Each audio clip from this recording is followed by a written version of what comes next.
Alors les gars, juste après notre match d'hier face à Alaves, j'avais fait une vidéo dans laquelle je disais que cette victoire, est-ce qu'il faut la qualifier quand même d'une vraie victoire? Franchement, parce que avec ce qu'on a vu sur le terrain, ça ne rassure pas.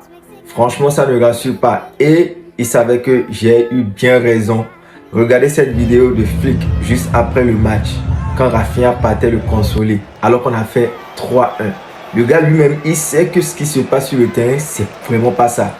Actuellement, il peine à retrouver son niveau de jeu comme l'année dernière. Et il se demande qu'est-ce qu'il faut faire. Il a tout essayé, je vais même dire.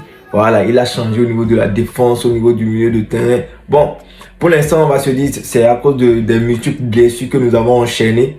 Mais quand même, normalement, s'il y a des joueurs qui partent en blessure, il doit y avoir encore des joueurs sur le banc qui doivent couvrir leurs arrières. Et là, c'est très important. C'est très important parce que les blessures font partie du jeu.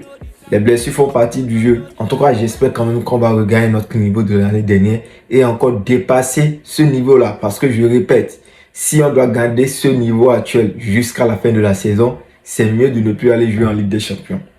C'est mieux de ne plus aller jouer en Ligue des Champions parce que n'importe quelle équipe en Ligue des Champions peut battre le Barça avec ce niveau-là. Franchement. Donc, et c'est ça aussi l'humilité de Flick. Quand ça ne va pas, il faut reconnaître que ça ne va pas. Et quand même, on prie pour lui pour qu'il trouve une solution pour nous. Le plus tôt possible.